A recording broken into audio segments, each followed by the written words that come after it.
to the Sphere. This episode is sponsored by Houston Housewives of Finance. For more information on increasing your cash flow, becoming your own money manager, and to schedule your complimentary personal finance strategy, contact the Houston Housewives of Finance today at 1-844-700-4463. Elite Dental Wellness. At Elite Dental Wellness, Dr. Ashandra Batiste understands that one of the biggest obstacles is dental fear. The vision at Elite Dental Wellness is to ensure every patient is treated with respect, ultimate care, patience, and love. Call us today to make an appointment at area code 713-789-8680. Looking to advertise? Join the Sphere's vast demographic reach of thousands of people all over the world. Send an email today to advertise@thesphere.tv or call us at area code 832-772-7789.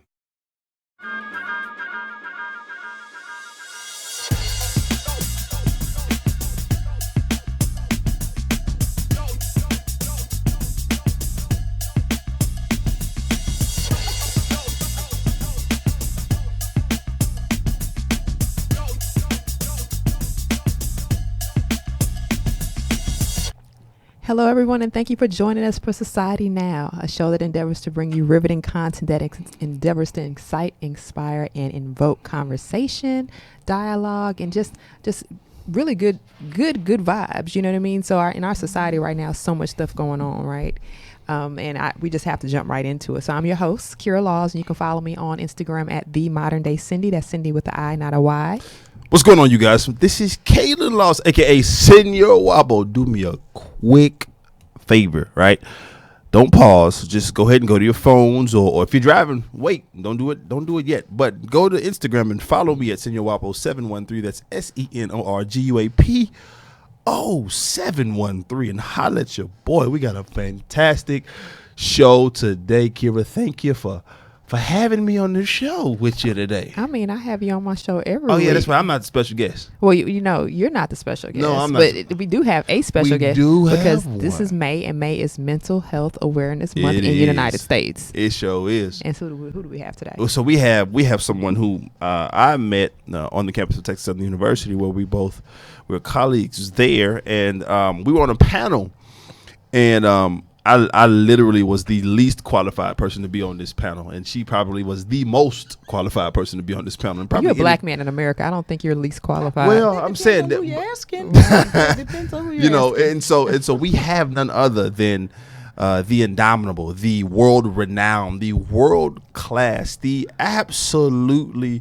ridiculously intelligent and hellified woke professor, Dr. Janice Moody in the building. What's up? Give me a minute. No pressure there. No pressure there. But there's Stay a lot woke. that's up. Yeah. How you doing, Dr. J? I'm good. Good. Thank you for coming and hanging with us No at this problem. little old Thanks for the podcast. invite, man. Thanks for accepting it. Oh yeah, no problem. So it is Mental Health Awareness Month in the U.S., and it's apparently something, I mean, I don't know a lot about this particular topic in terms of history. That's why we have you here, because you have so much for us. But this has been a month that that's been around since 1949, and it's really trying to reach millions of people about the importance of mental health awareness, importance of making sure that they have the support, I guess, not just support, but awareness of what they need to do in terms of mental health. Specifically, I know we don't have, I'm going to say, I don't know we have, but is there such a thing as, well, before I even get into that, tell us about who you are and tell us about how you got to be Dr. Janice Moody. Oh my goodness. Literally nauseated by the level of dysfunction that I saw, not only in my own community, but you know how we kind of don't talk about stuff, you know, we just kind of sweep things under the rug, or we just kind of ignore it and act like it doesn't exist, or some sort of anomaly that we just kind of tolerate. And when I started to have an understanding of how many external factors were responsible for a whole lot of the stuff or the dysfunction that I saw in my community, then I thought, wait a minute, somebody needs to fix this. There's something that has to happen. It can be better. And what is it that I can do to, challenge myself to be a change agent in order to be able to make things better? And The interesting thing is that the more I've attempted to work and pull back layers, the more and more I've figured out how entrenched and systematic and like historical so much of this stuff is, that I'm thinking, oh, psychology, I can help us to be more liberated as individual people, and I could help us as far as our community is concerned. But I'm thinking, okay, we get better, but we exist in a toxic system. Absolutely. So there's more than just us that needs to be fixed. So I figured out that, you need to be a licensed clinical psychologist in order to be able to do the therapeutic work, but also to be able to sit at the table to have the conversations and, really be impactful in terms of how policy is impacted and who actually gets a voice and how to advocate for what really needs to happen for oppressed populations, much like the ones, several of which I belong to. Right. So I've been working on various ends as it relates to that. It's one thing to be a professor in the classroom, but I think I'm a teacher. I was born a teacher, not made one, because I understood that there's only so much of the work that I can do as a psychologist. You can see a couple of clients. It's like, no, we need other woke people. There need to be other people who get it in order to really make this stuff happen more long term. So, yeah, wherever I need to put my hands in and kind of get them dirty in the interest of trying to create some change, then that's where I'm at. I love it. I love it. How you said you really saw some issues that you really wanted to kind of let me lend my hand to this and figure out how to fix it. And you saw there was levels to like, okay, for me to actually have a seat at the table, I need to make sure I have the background and the criteria, the credentialing. So mental health issues, and you alluded to it, especially in minority communities, persons of different ethnic people of color. Mental health issues, especially in the Black community, is such a taboo issue to even discuss, right? It's what's the root of the taboo-ness of it? Like, why don't we really talk about mental health as it relates to African Americans? I have my theory, and my theory is probably like a gumbo theory, because I picked up watching family members, and I'm like, okay, I see this, what's going on here. But what's your take on it? Well, I would argue that, first of all, if we consider that traditional psychology here in the U.S. is based on Western perspectives, beliefs, values, and ideologies, those are inherently oppressive for people of African descent. So when it comes down to, even in terms of what we dictate or what we determine qualifies as normal or abnormal or pathological, the reality is that if you come from a perspective that already identifies people of color as inherently deficient, then chances are I'm more likely to be victimized in the context of that particular system, as opposed to validated and supported and actually treated to the point where I can have this therapeutic experience that'll help me to have a better quality of life. So that, I believe, is one of the primary roots. So historically, we haven't really been trusting of the mental health community, the psychological community. And I mean, arguably it makes sense. And it's a part of what it is that I teach a lot of my students when we're kind of studying theories and things of that nature, is that you need to figure out how to challenge this stuff. Research the research and see where this stuff came from.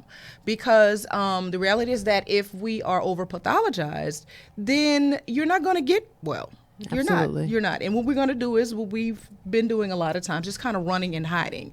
And not only that, there's a whole lot of shame that tends to be attached to what we can't explain, what we don't understand, what's embarrassing, and things of that nature. And there's also a lot of pressure on us, those of us who do get it, to not reinforce the stereotypes, so to speak. So there are a multitude of things that are associated with why we kind of run from it. And then there's also ignorance. And faith as well. It's a whole nother conversation. That's a lot. Like layers upon layers. Faith. Ooh, we can dig into that. Yes. Layers upon layers upon layers about what does that look like when you're going through, and what is healing, and what is, man. So so you mentioned something, and you talked about the Western view or the Western culture of mental health or psychology. What is it? And this is a term we've been hearing forever about the shrink. Like, where did that terminology come from? The shrink, the head doctor. What is actually a shrink? Because I mean, I know we synonymly, but where did the word shrink come from? You know what? That is a good question. Well, you don't have the answer, neither do I. I literally don't understand. Short of head doctor, the majority of folks, just kind of lay people, tend to associate Sigmund Freud with, psychology. And I mean, his was a perspective. And if you ask me, I'd argue a narrow one in a sense. But as far as a whole brain shrink component is concerned, I'm not really sure. His goal was to try to dig into people's unconscious and, kind of find out what your stuff is and bring it to the surface, kind of help you to increase your awareness of it. But what that has to do with brain shrinking, I don't even know. I was thinking in my head, like, was it shrinking your perspective of something so something else can be deposited in it? That is rather innovative, and I think it is arguable. Because I'm thinking, like, when you think about somebody shrinking, like, is it more so you can, like, shrink into, like, this? Can you see how maybe your view might be a little bit too narrow, or maybe you're looking at yourself from a very small perspective? And I was like, where did this come from? Because I want to know. It was like, you're going to go see a shrink. Like, what are they shrinking? Is it is the way you look at the world? Are they trying to make sure that you're, you know what I mean? Like fitting into the box the right way. That's a very analytical perspective. I like that. It is. I forgot. Listen, I like that because I'm like, yo, they call it the head doctor, and they said that they used to have the shrunken heads and perform the voodoo in their mind, so it's a shrink. Yeah, I don't know. That's just the way I've looked at it. I have no idea. I looked at it like just really shrinking from the perspective of the person that's there getting the help. What are you actually shrinking? Because you can't really shrink their head. So are you shrinking perspectives? Are you trying to get them to maybe minimize that and make room for something else, another view? Sounds good to me. I mean, if we're not, we're going to make that what it is today. Yeah, we're gonna sounds make it good to me. I love it. Put my name on it. Listen, you know what else I need to put my name on? I think we all need to put our name on, and that's a healthy financial picture, right? Individually. As such, this portion of the show is sponsored by Houston Housewives of Finance. Did you know that only 4 states in the U.S. offer financial education? 33% or more than 77 million Americans don't pay their bills on time. 39% of Americans carry credit card debt from month to month, and 39% of adults say they do not have enough savings. Please do not become one of these statistics. Let Houston Housewives of Finance advise you on increasing your cash flow and becoming your own money manager by scheduling your complimentary personal financial strategy. Contact Houston Housewives of Finance today at 1-844-700-4463 or email us at info@HoustonHousewivesOfFinance.com. Ask how you can participate in a complimentary financial literacy workshop near you. Remember, complimentary means free. Like Houston Housewives of Finance are the new faces of the new age of financial services. So hit them up so you can get your financial house in order. It's important. It's important. It's really important. So we talked about shrinking heads and all the good stuff, and we talked about it's really undefined and very vast about the Black community in terms of mental health. I mean, it's so much. I was thinking earlier, like, do we actually have a Black Mental Health Awareness Month? Is that actually a thing? No, not that I know of. Not There's that an I know opportunity, of. Dr. J. We can talk offline. Okay, the Association of Black Psychologists. I saw that you were a part of all these organizations, and I was going to ask you about, you have the Sister Circle, and you also have, the Black Girl Collective, and I was going to ask you, like, what, does it focus primarily on mental health for Black persons? Yeah. And I was going to ask you, does it happen in a month, or does it happen, when do y'all do a lot of activities? Is it a certain time of year? Or? Well, actually, the arm of what I'm the most active with right now is the Association of Black Psychologists, which is I guess the name speaks for itself. It is an association of African-centered psychologists. You know what? There are other folks in it's actually pretty interdisciplinary, but the primary goal is for us to focus on the liberation of African folks from. It's to focus on the liberation of African descended folks throughout the diaspora. Okay. And wow. Yeah. So it's not just here in the U.S. kind of thing, but it's a matter of really trying to get down to what is responsible for the psychological issues that have implications for our wellness across the board. Because you think about it, they vary depending on where you are, where you landed, and kind of what the history is behind that. So a lot of that focuses not only just on a lot of the research that we do that attempts to inform what practice needs to look like with African descended people, but it also, a whole lot of the work that we do is community based. There's program development stuff, there's training and education across the board. So a lot of what I've been working on recently is I'm working on developing a psychology curriculum curriculum for HBCUs. Nice. Because they, like I said, most of the traditional not most of it, all of it. Let me stop playing. Traditional psychology comes from a Western perspective, and again, that really, really is narrow.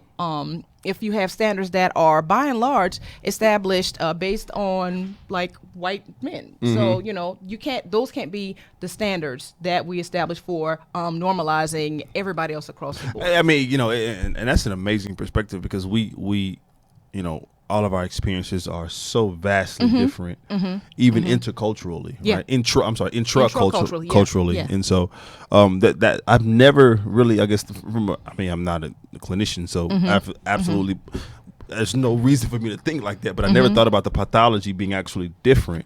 Yeah. From African American to African to Latino, and then the different variances within the Latino community. So I mean, that's amazing. That's an amazing thing to subscribe to. And we also want to talk to our subscribers on Facebook. At Facebook Live, we ask that you subscribe to all of our shows on the major platforms, including, listen up, get your pen out, iTunes, SoundCloud, Google Play, Stitcher, Spreaker, iHeartRadio, YouTube. Get at us. Review our show in iTunes with constructive feedback. That means be nice. And share this Facebook Live post and the entire show with your family and friends. And donate to our mission to bring enriched and inspiring content each and every week. You can donate at www.thesphere.tv/donate. Support us. Make sure you go and holler at Dr. Janice Moody or at drjanicemoody.com.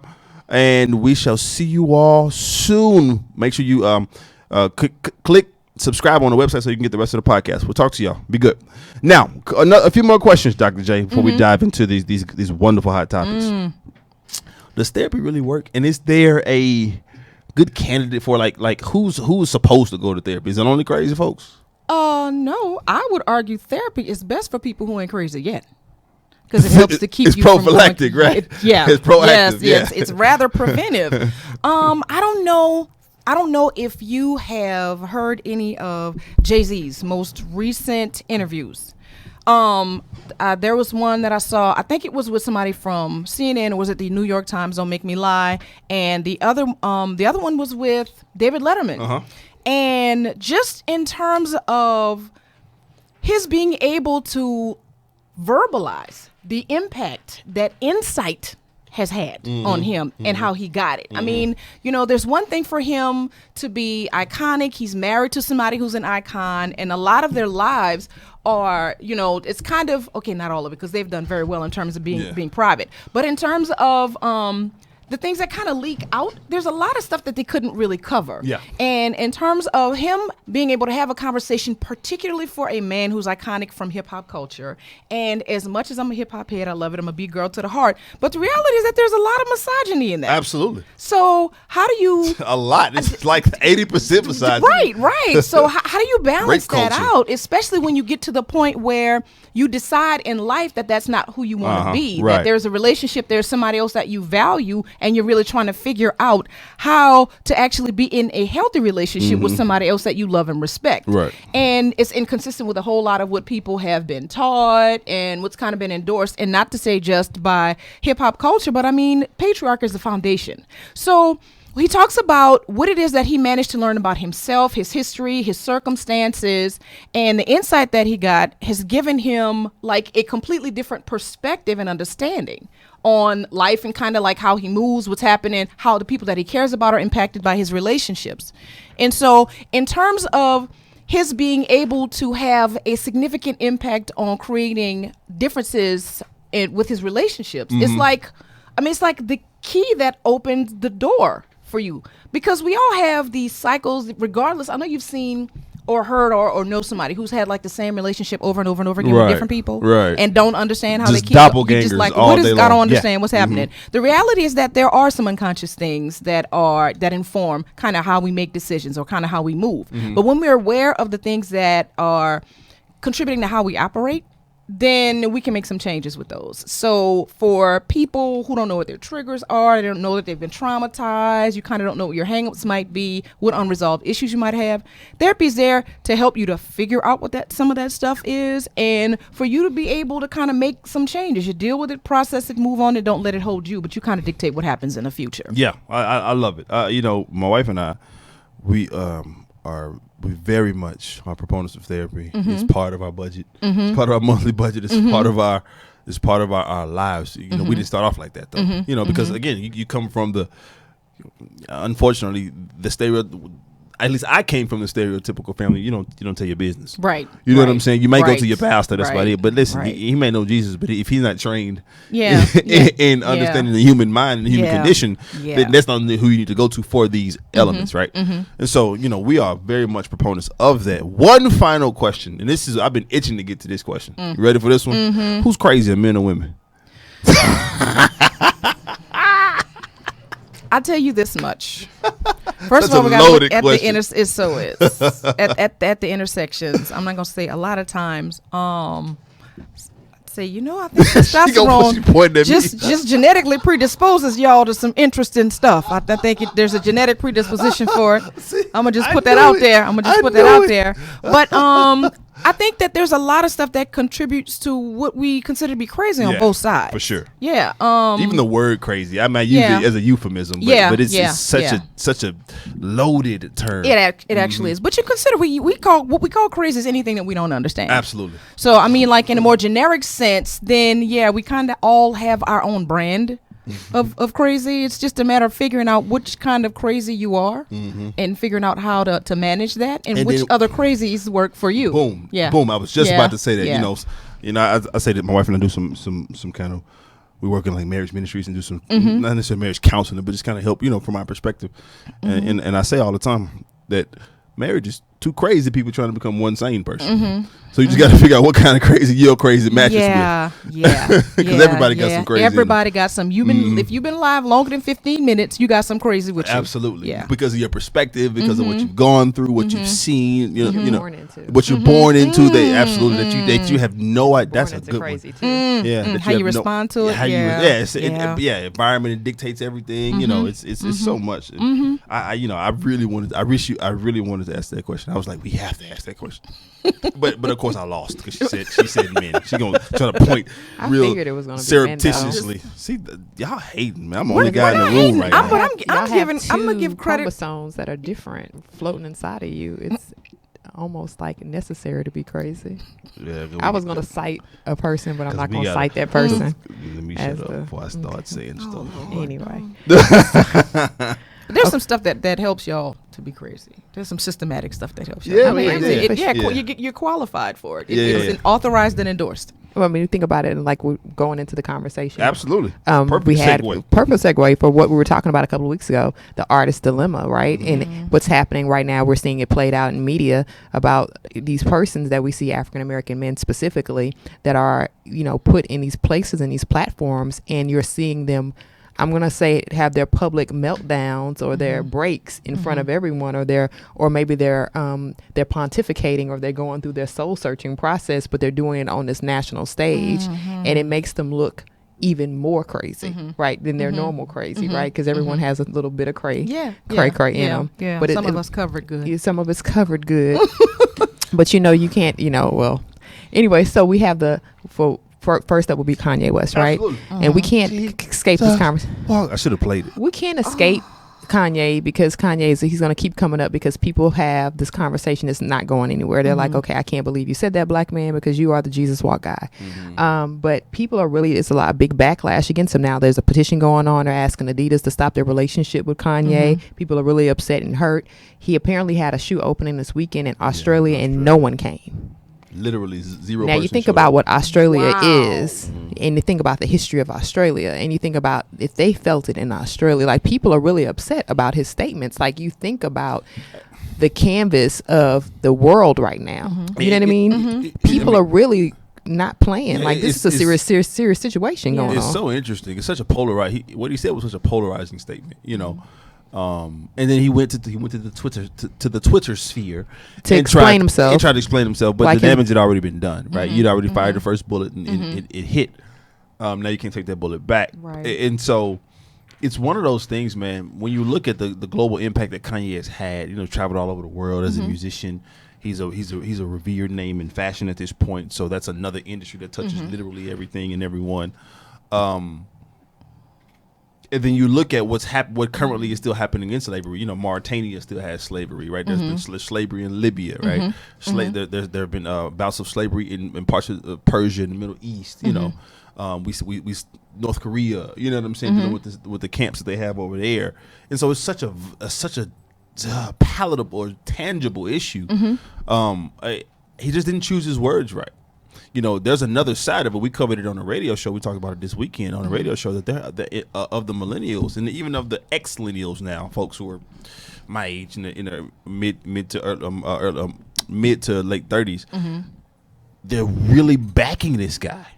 No, I'm not exaggerating. They are saying, listen, they did have a choice, and what they're saying is, again, it's not framed right. We got to get to this ad, so let me do this real quick. It's not framed right. What they were trying to attempt to say and to cover him and to back him is that they weren't saying that. How did I put it earlier? They weren't saying that being abducted was the choice. They're saying that remaining in slavery and not finding back was the choice. Argue that there's something to. There's definitely some points of contention in arguing there, but I mean these people are really trying to. And it just makes me frown, man. Well, before we get into like the frown thing, we need to figure out how to smile. So let's figure out how to smile real quickly. So this portion of our show is sponsored by Elite Dental Wellness. He's so funny. At Elite Dental Wellness, our vision is to create a welcoming practice that will offer exceptional dental care and a lifetime of dental wellness. We are committed to the finest possible oral care and the overall health and well-being of our patients. Elite Dental Wellness is built upon a foundation of integrity, expertise, and service. Through our commitment to modern dentistry, continuing education, and a friendly atmosphere, we strive to make our patients feel that they are a part of our family. Dentistry can be scary, daunting, and uncomfortable. Dr. Batiste and her team work tirelessly to ensure your comfort. Make your appointment today with Dr. Ashandra Batiste at Elite Dental Wellness by calling 713-789-8680. Again, the number is 713-789-8680.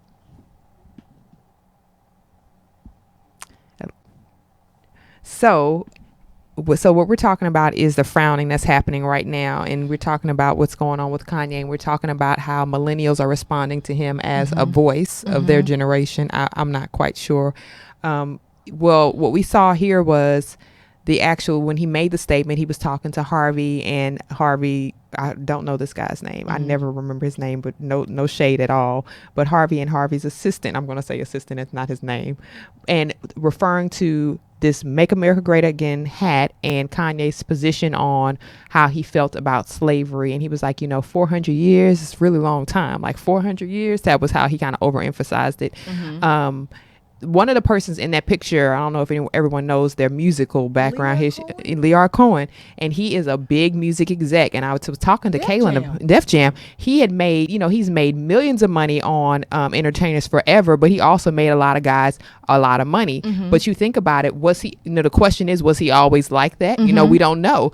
Was it something happened recently that made him start thinking like, okay, well, I can buy into this ideology of Make America Great Again because it sounds good. But you're also throwing up a known white power sign, right? And were you always like that? Did you look at these people as slaves in the music industry, but they're making you money? But it's more like indentured servitude, right? Because we're both getting paid. And maybe Kanye was like, well, it's Leor, he's good, we work together, but it was Leor. Yeah. It was Leor. That's because I'm like, I told Kaylin, I was like, I don't know if you know who that is, but I know who that is. Yeah. I know who that is, and I'm like, this man is a big wig in the music industry. Yes. And I didn't expect him to be throwing the white power sign. Me either. Right alongside of the Mr. Def Jam himself, Russell Simmons. Like, there's a lot of the history, a lot of the stuff that I've looked at in terms of the history, just really being interested in kind of like how it all played out, where he's in the mix. He's in the mix. Now, I understand that a whole lot of the reason why a lot of artists have become, they're doing their own distribution and they have their own labels, has a whole lot to do with them having been raped by the industry in Absolutely. terms of the execs. So I'm not sure what that has looked like as far as the role that Leo has kind of played in that.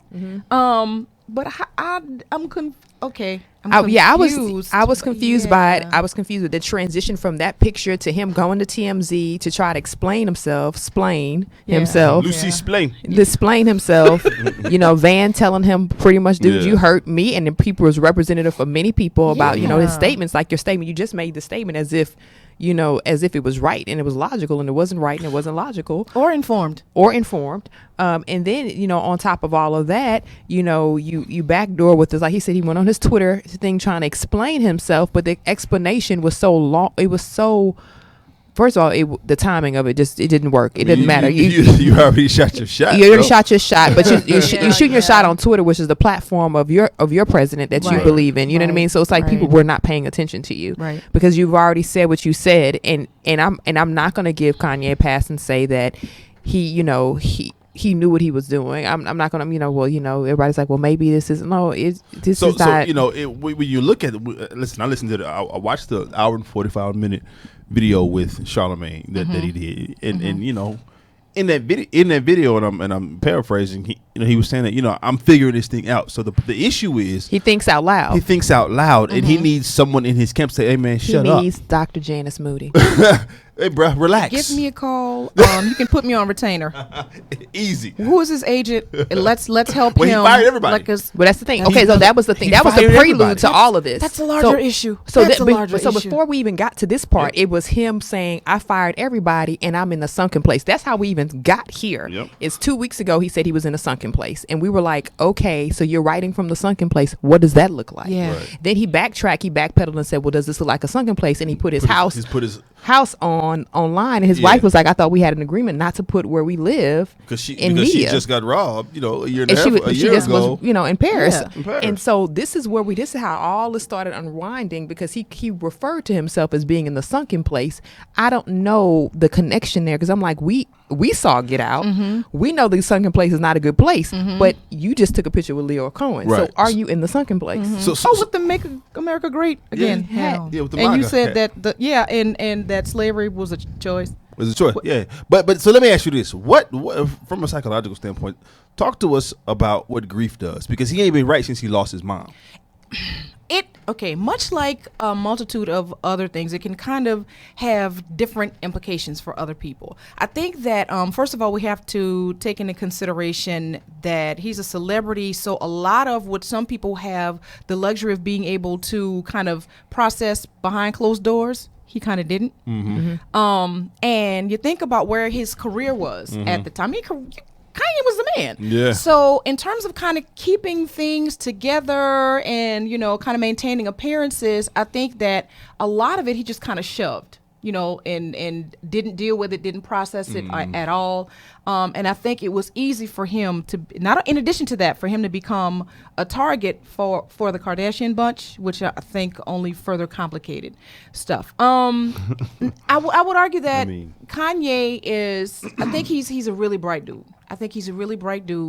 And it has a whole lot to do with why I think his artistry was so relatable from the beginning. But then it seems like after his mom died, he kind of became egomaniacal, and it seemed like he couldn't get enough affirmation to fill the hole that his mom being gone kind of created for him. She probably was that voice for him, though. She probably was the voice, and she was an African American studies professor. You know what I'm saying? She, that's what she. Yeah. That is as bad as Portia looking for the Underground Railroad. Yeah. And your parents were active in the civil rights. I can't with you. I can't with you. But so Kanye is definitely a dichotomy when you think about it. I mean, he has a lot going on with him. I mean, and it's really sad to see him unwind like this, because again, he was the guy that we were looking for to be. He was Mr. Woke before everyone became woke, right? In hip hop, yeah. In hip hop, he was for our generation. He was, but then we talked about this earlier. He was Mr. Woke with constraints. When you think about, he still had label constraints, which brings me to this Childish Gambino person, which is Donald Glover. And yesterday he had a Twitter. He broke the internet with this video that is so timely. The timely with "This Is America" video, and he's talking about all the issues that we seem to cover up with our music, with these new dance crazes, and people are steady shooting, steady killing. I mean, and he made it a point to say, this is America that we live in. We don't really care about what's really going on as long as we're entertained. I want to know from you, how deep is the psychological issues of America that we cover it up with entertainment? Are you serious? I mean, I know it's deep. Okay. Ivy, right? Because we have an NFL issue going on, but we're, you know what I mean? And that's ongoing. If you consider who's responsible, when it comes down to the labels and the execs and who determines what music goes out, what actually gets played. Did y'all see, it escapes me, and it's one of my favorite movies, Brown Sugar. Yeah, of course. And when Dre was working for Millennial, he said, this ain't rockers. Right. We're not trying to keep it real. We're keeping it profitable. We're keeping it profitable. So when it comes down to a couple of different things that we're able to, or that executives or record labels are able to kind of do by controlling what art actually gets released and kind of contributing to what the imagery and those kind of things look like, then if there are certain stereotypes that have a tendency to be endorsed, if there are certain mindsets that criminalize certain populations, if there I'm just saying, when it comes down to certain pathological or maladaptive and antisocial behaviors, if it pays money, then a lot of us just kind of fall for the okie doke and end up in the mix. And if there are people who are disconnected from the legacy, the ex-millennials who are co-signing on what Kanye had to say without asking any questions, then it's real easy to suck them in, and you do not have to tell them what to do if you control how they think. Absolutely. And that's the bigger thing. Like, are we psychologically, we have become really drone-ish in terms of like we're waiting for our next orders, but we think that we're in control of our destiny, and we're really not in a lot of areas, because we literally are programmed. We are programmed. We are programmed to do certain things a certain way, the timing of it. I was reading through some of the things the comments that people had about this video, like, did y'all pay attention to this? Did y'all see, like, every time a tragedy was happening, there was a new dance that came out. Right. That became the viral thing to try to take your attention off of what was really happening. We're, the bait and switch. The reason why we have so much attention on guns right now is because the voices have changed. The voices are not necessarily, the people behind the voice aren't necessarily persons of color, right? The person that really upset about it are persons who aren't of color, right? So that because they're mobilizing, they're marching, so this conversation is not going away anytime soon, because we have the right people in the conversation, which goes into another discussion we had about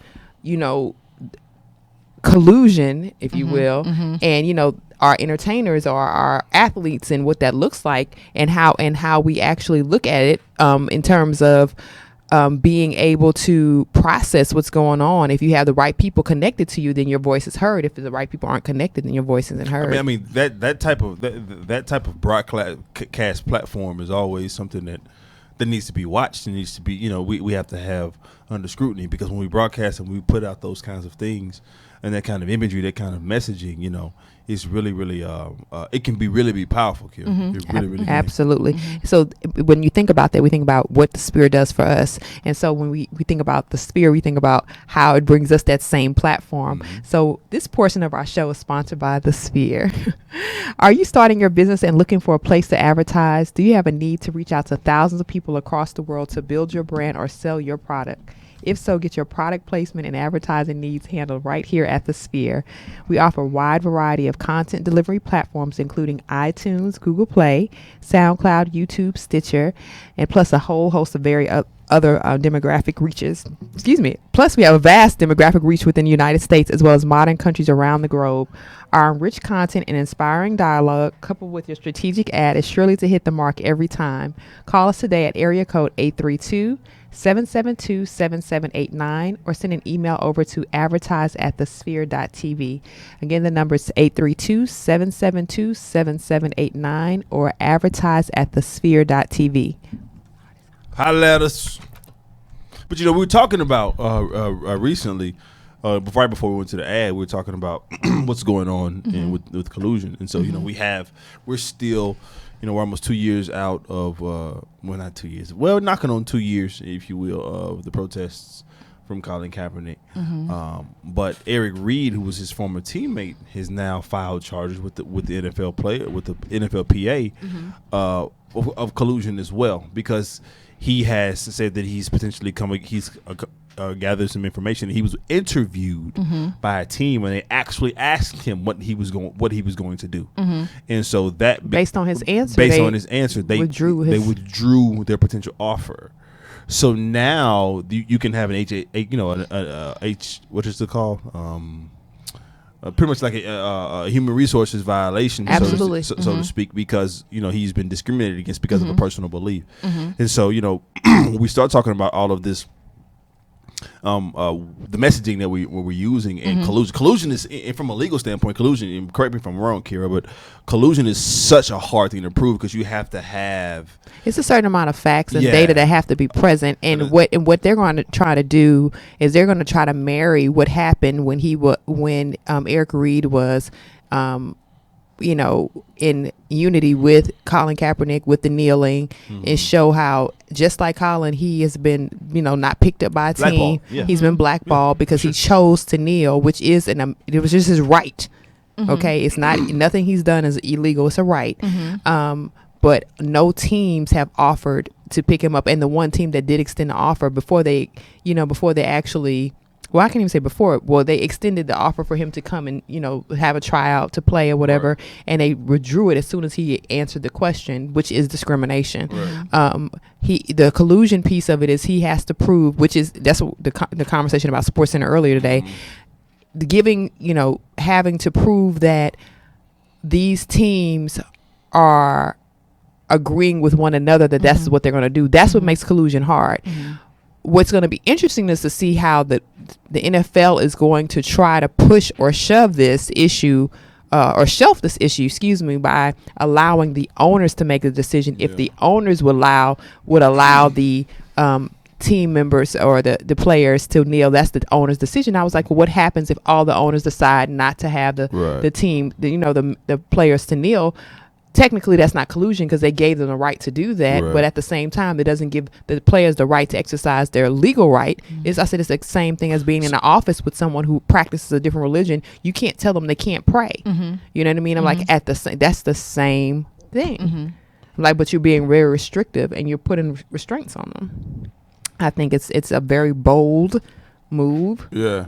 But it definitely puts people. It's a part of to me, it's a form of bondage and shackles, because you're like, I can't go to work and believe and say, I believe what I believe, because you're making me come out here on this field to stand for an anthem that I may not necessarily believe in, when in 2009 they didn't have to. Right. Is it not a pledge?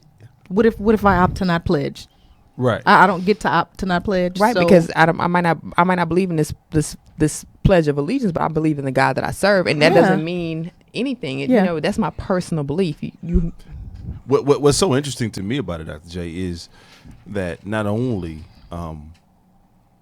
are these brothers protesting, but these brothers that are protesting are people of color, right? And so if we were to have one of the white brothers, in arms at the league stand up and say, if Tom Brady would have said, no, I don't agree with we wouldn't have this conversation right now. You know what I'm saying? If I think it would be a very interesting conversation, but it would have been done a long time ago. And let me be fair. There have been a few white guys who said things, but they've never been the ones of major platform, right? Not the superstars, and so the white superstars. And so my question to you is, what is it? And I don't know if you have the answer or not, but I asked this question to Kira a few days ago. I just don't understand, what is it about our skin historically, whether you're Indian and you're a dark skinned Indian, whether you're an Aboriginal in Australia, whether you're a dark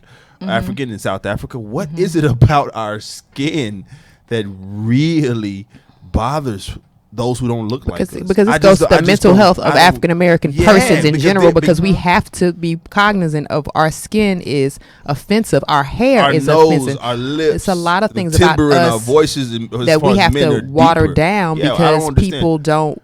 We have to like do a lot of being in the work. Yeah. Oh, you itching? Please go ahead. You got it. Jump in. You got it.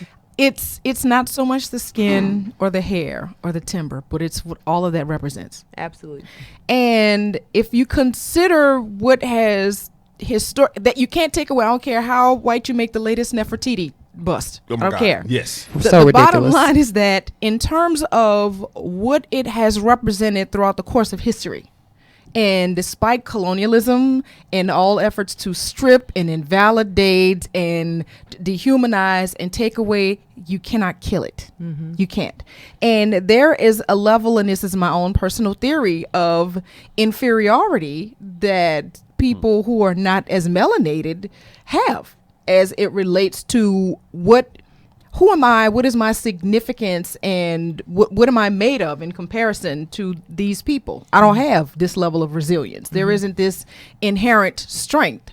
And a huge part of what we get when people have experiences like that is psychologically, the goal is to always try to shrink and destroy in the interest of being able to minimize your own inferiority stuff. I'm going to make me bigger by shrinking you. And it has not ever shrink. and it hasn't worked. It hasn't worked. And it's just it hasn't. It befuddles me. I'm so at a loss. We still kick and scream.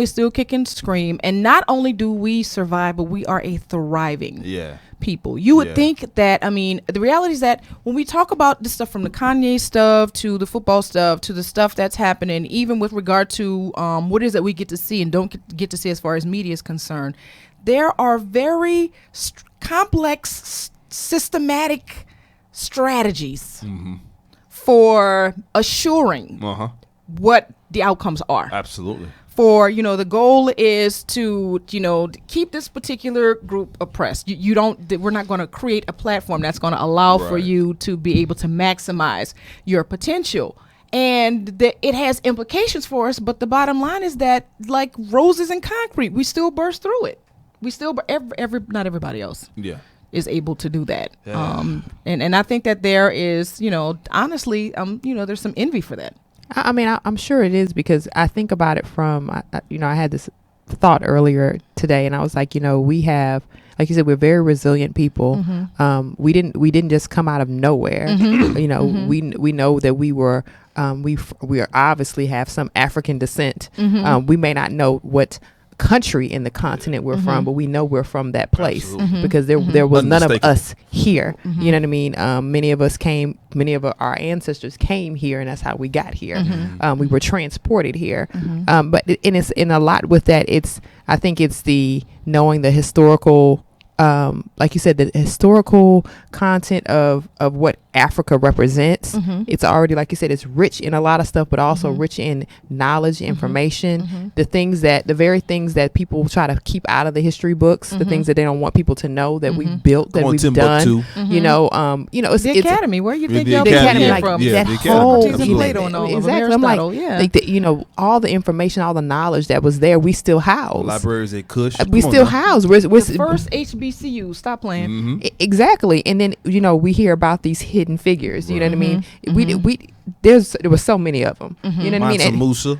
All of that. And we think about that, and we think about, okay, well, what is, like you said, it's not just the hair, it's not just the skin, it's just not the timber, but it's what it represents and what it feels like when the mental breakdown part of it, when you don't have a voice, or when you're being restricted, and that persons that don't look like you don't have those same restrictions, what type of impact that does to your confidence, how you walk into a room, how you have to water things down, how you don't have to water things down, how you have to fit or shrink yourself to be accepted, and it goes to a lot of different things. I know my own personal experience. I worked in an environment, and I was like, I can't just go in there and do me the way I would like to go in there there and do me, because it's just not allowed. It's not allowed. But it's interesting. And so from there, we think about what happened with Van Jones on Ellen. He went on Ellen. He was just talking to her, having a conversation about, racism and police violence in America. And he, and trying to talk her through with some of the guests that he had on recently and some of the things that he was seeing in his perspective of it. And her response, and it's so funny because it's Ellen, right? She was like, as a white person, I'm ashamed. She's like, because not that she hasn't been seeing what's been going on, but to know that a lot of these things, all of these things are going on by the hands of people that look like her. You cannot say, okay, well, it was actually a black man that instituted that. It wasn't really me. No, all of this is happening because of people that look like you. And it's because they won't give persons the voice. I was reading earlier today about the girls that, and I should have, anyway, I reading about the girls that had got an Airbnb, and it happened to be a white neighborhood in California, and the people said that they thought they were stealing clothes out of the house with their suitcases, so they called the police had them locked in and had a helicopter come. And it was like, it was the most embarrassing thing, because they was like, she was like, so y'all thought we were stealing, we thought we stealing stuff out of their house. All we did was all I rented was an Airbnb, and they didn't believe her. And it was like, I had to show the proof, and they still didn't believe, and they still locked them up. That whole process psychologically, because you came out of a house with your luggage, and the lady said, well, they didn't wave at me, so I thought they were thieves. I don't know you, man. I'm staying here like I would stay. If I was in a hotel room, I wouldn't wave at the person that opened the door. And it's culturally appropriate not to wave at people that you don't know in California. It's culturally right. It's culturally. They're not the South. And I think about that, like it goes to that whole. I can understand why Ellen is totally embarrassed and upset about this, because it's kind of like, these are the things that Van was telling her about. These are the things we deal with every day when she's talking to the police officer and he's not believing her. And she was like, at first I thought this was a joke. She was like, you can't be serious. She said, but then the helicopter actually came. And insert awkward silence just right there. Because it's psychologically, it's kind of like, this is what we have to do. I mean, I tell people all the time, I said, my husband leaves the house, I'm automatically in prayer. I said, because I know he doesn't always fit the description of an educated black man. But even if he did fit the description of an educated black man, it doesn't matter who. It depends on who's in the car. The crime is not being educated or being dressed however it is that you're dressed. The crime is being black. And I think but I think about that goes straight to the root of the historical, not all of it, but a lot of the historical mental issues or psychological issues that black people have dealt with that they don't talk about, the unprocessed stuff, because they're like things that their parents, that, their grandparents have dealt with, that they just didn't process, or they processed it terribly. A lot of stuff, what I've learned is that there's a lot of stuff we don't hand down. We try to shelter our kids or the next generations from what some of the experiences were, what some of the struggles were, in the interest of trying to, I guess, prevent them from having the same pain, but not understanding that we still live in a very racialized context. I had questions. I remember with the Gen of 6, how do you live in rural Louisiana and you don't know what a noose means? Right. Somebody's parents are failing. And how did you not get that information? How was that education in rural? How Louisiana. Did you not know what a noose was? Yeah. That's 100% the parents' fault. Yeah. So there are disconnects. There are disconnects across the board in terms of the information that I think that we hand down and that we talk about. And we just kind of keep it pushing and hoping that, okay, well, it's going to be better. Things are going to get better. When in actuality, what we're seeing is telling us that, no, it just kind of shifts in terms of what it looks like. The rules that rules that govern the system haven't changed. They haven't. And you have a president now. Notice I said you, because I'm president free at the moment. You have a president who authorizes and endorses the behavioral manifestation of the hatred for I'm gonna say black people. Yeah. But you see, there is not a group that he has not offended. There isn't one. You can pick some. Right. In minority group. And it really, my husband incenses me to see how persons try to turn a blind eye to the obvious ways he chooses not to acknowledge what's happening in this country. I mean, he chooses not to acknowledge it, and it takes. But then he chooses to acknowledge black people when he shouldn't. Like recently, he was on stage and he said, "Thank you to Kanye West for making his approval numbers go up with the African American persons. And I was like, your approval rating didn't go up, bro. It ain't never been up. When I Not said with it like that on purpose, not it ain't with never black double people. negative. Now just because Kanye West does not get everybody's vote. Okay, so when he goes to the poll, he doesn't get all of our votes to go cast on our behalf. That's just not how it works. You know what I mean? I get that Kanye West for you. He seems like he's a representative of a big part of the persons that you're trying to get on board, but he doesn't represent all of us. You know what I mean? He represents a portion of persons who unfortunately are still suffering from a miseducation, you know, because they think that they can go and change what happened in the past by applying what's going on now, and it doesn't work like that. There has to be things that have occurred for people to actually be able to do what we're able to do right now. I was watching Netflix yesterday, and I saw Dave Chappelle's comedy show. He was like, you know what? He's like, he said, as pissed as he was about finding out about what Emmett Till and the lady, you know, pretty much saying, I lied. Yeah, she did. At 83 years old, I lied. He was like, but I think about it from this perspective. He said, what would happen if Emmett Till never would have occurred? He said, what would happen if the mother didn't have the guts to say, leave his casket open so everyone could see? He said, we might not have the same freedoms we have right now because it took a man to die. It took a young boy to die for his casket to be open, for people to start working towards a right that we should have had. So you know, Dr. J, how do we? You know, Ellen says she's ashamed. We've had a number of other celebrities, and you hear sometimes you go online and you see the comments, and people they're coming to our defense, so to speak. How do we move from ashamed to action? You need to stand up. You need to stand up. We're at a point right now where every conversation that, I don't care if it's somebody's talking to you or they're talking to somebody else, or you see where there's some other stuff that's happening somewhere around you that has the potential to be negative or oppressive or discriminatory, prejudice towards somebody else, you need to interject. And the reality is that there has been, I'm gonna be honest and say that I don't believe that like the large majority of the population is that extremist in terms of racism, but I do believe the majority of them have been sitting in the middle quiet and comfortable. Agreed. And we're at a place right now where you got to pick a side. Yeah. So when it comes down to the things that we see people do and say that are unjust, then the folks who are responsible for this extremism need to be aware of the fact that, you know what, you are the minority. That's not right. And just because I look like you doesn't mean that I'm going to stand here and co-sign on it.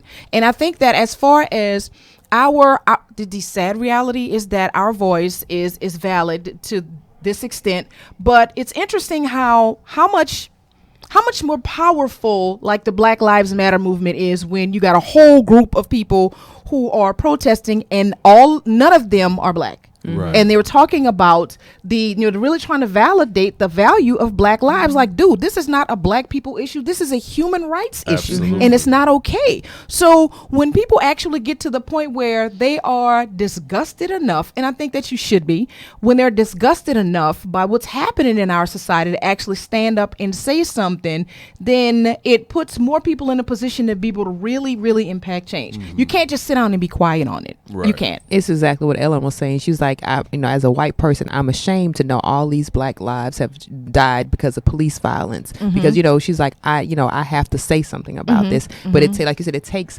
more of her, people that look like her to get into the conversation. It can't just be us fighting, because we've done that, and it keeps putting the label on us as being aggressors, and we're not aggressors. We just want we want our time to be free. We're tired. And it goes to when we do have a victory, are we too celebratory, right? And and sometimes we get shamed for it. Sometimes we become the I guess the not statistic, but we become I would hate to say this, the monkey. I know you know what I'm talking about. Like we're doing too much, right? We're doing way too much. It's the same thing that happened this weekend at University of Florida. There was a lot of black persons graduating.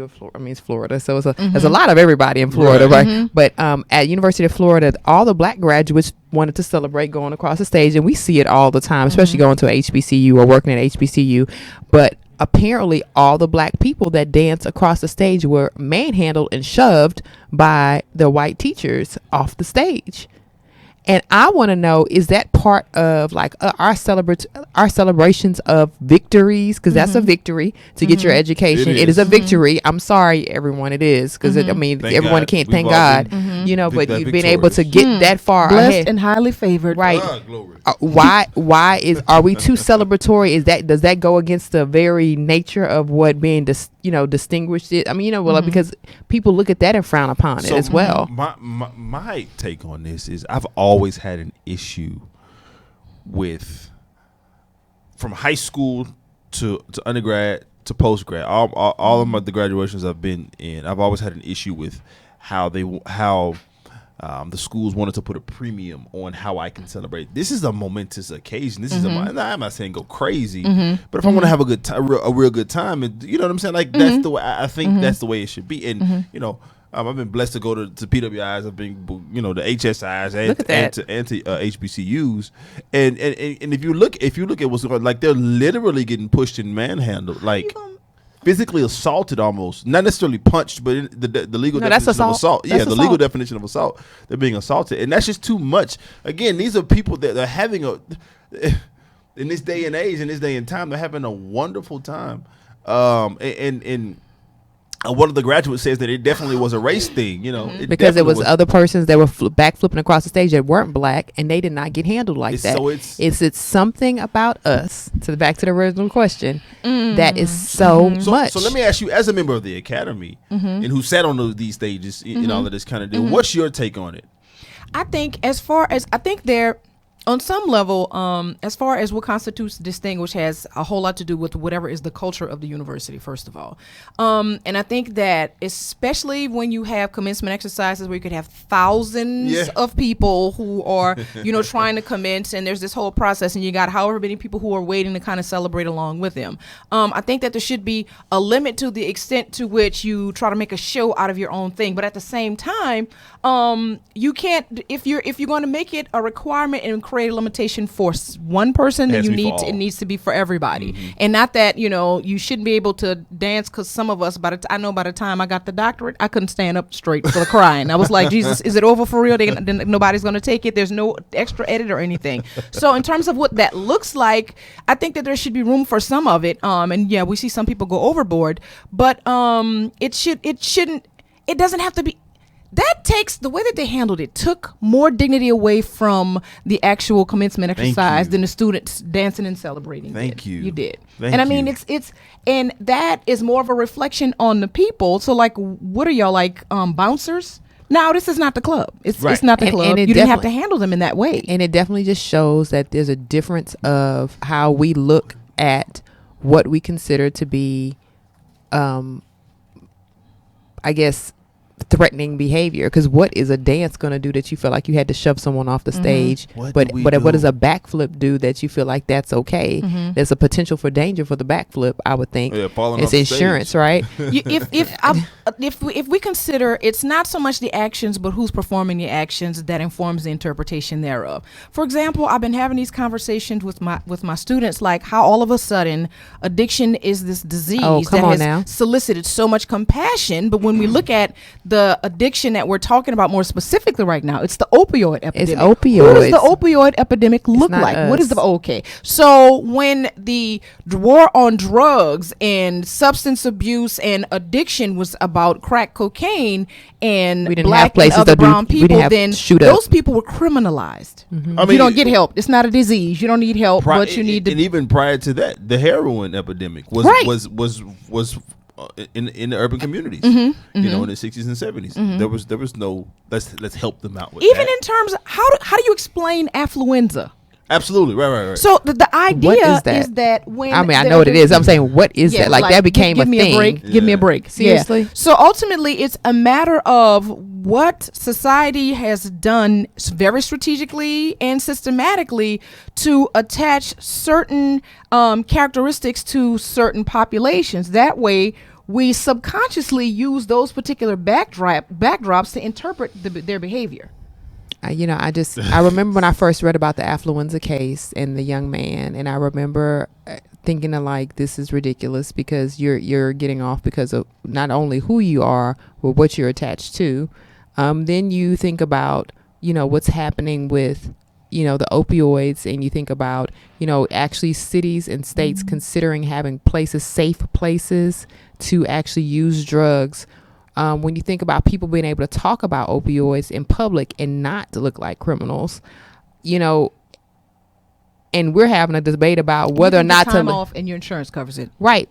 But we're having we're having a debate state by state about whether or not to legalize marijuana. And I'm like, marijuana, like, it comes from the dirt. Despite the documented medicinal effects. Right. And I'm like, we're having this conversation as if it's because we're trying to figure out how to make a dollar on it. Okay, yeah. But we really having this conversation is because we don't want certain people or certain groups to actually be able to, I'm going to say, live and actually rebuild their communities off of this, because that's going to be effective if that's what's going to happen. We're trying to, now all of a sudden we have former Congress people and senators and things like that are actually saying that they're looking into this particular, we could talk about this all day. Well, anyways, I'm so glad we had Dr. Janice we Moody gotta today. get you back, because we can dig into this stuff. We can dig into this stuff. It's a whole lot. It's so much. I feel like, what is going on with America? Is America schizophrenic? Let's talk about that next time. Right. Ooh. That's I tell you, it's the perfect storm. It is the perfect storm. In terms of all of this, the way that the systems have kind of been in place, what you have sitting at the helm right now, and the way things are kind of falling, it's all been a perfect setup for it to be exactly what it is right now. Exactly what it is. It couldn't be anything else. Yeah. But let's be clear about this. I love where I live. I don't want anybody to think that, it's not that. It's just I am living through this, and so I feel it from different ways. So let's not get that confused, right? Because people are like, well, you don't know. It's not that I don't love where I am. It's more of I feel it because I have to deal with the psychological effects of having to edit myself daily based upon where I'm going and who I'm. I just had a conversation with someone not too long ago about what we can and can't share. So it's just interesting. Another psychological effect in closing for me that I think about, as a father, I think about what do I have to pass down to my kids, like in terms of safety, and you know what I'm saying. When growing up, if I got lost in the mall, my mom said, "Go find a policeman." You know what I'm saying? Go find a policeman, and he'll guide you back. If there's something wrong, go talk to this. What changed? And now do I tell my son that? What changed? I'm 6'4" and a half, 230. My son might be that. My wife is almost 5'9". I might have some children who are really, really tall. I've been looked at as a threatening black man because I'm 6'4", 230. Yeah. So if I run up on a police officer, he's having a bad day. Oh, this big black, that's the reality that we're living in. So I have to be able to prepare my son and my daughter. Baby, you can't be. Leave the we're an animated people. Kind of control that and temper that. Show you how to. Because if you get too animated around the wrong person, you might not be coming back. So to me, psychologically, that's a lot for me to process. It is. It's a lot for me to process. It is. Yeah. So it's so much. Yeah. The difficulty for me is that, like I said, I see in terms of, especially when you look at where we are and how underdeveloped so many other places are, that we could be so much more. So much more. And just in terms of certain things that have been allowed to occur over and over and over and over again, and just the systems and kind of how, even in terms of how they morph for the sake of being able to benefit these very small populations. And again, it's not just African descended people who deal with a lot of the issues that happen here, but you think about it, like women too. Absolutely. So but it's like we could be so much greater. We could be so much greater if they would just get out of the way. They is anybody who's a barrier. In a way, anybody who's an obstacle in any way. Anybody. Yeah. I agree. Yeah. So we definitely have to continue this conversation next time. Yes. And it doesn't have to be in the month of May. It doesn't. It just happened to be the month of May, and it just happened that Dr. Moody was available for us. Thank you, girl. Thank you. We appreciate it, Dr. Moody. Well, I totally thoroughly enjoyed our conversation today. It was so many things that I wanted to throw into this gumbo, but I couldn't because for time. But I appreciate you coming by, stopping by. So tell people how they can follow you. You can catch me. Actually, you know what? Find out what I'm doing, what I've got going on my website at drjanismoody.com. That's DRJANNISMOODY.com. And Dr. Janice Moody on Facebook. Check me out. I hope to hear from y'all. And you can follow me, of course, on Instagram at The Modern Day Cindy. That's Cindy with an I, not a Y. And I'm trying to update my social media to be more current. I'm doing it every day. I'm proud of you, baby. I mean, holla at your boy at Senior Wapo 713 on all social media outlets, and go to my website, SeniorWapo713.com. We'll see you next time. Society Now.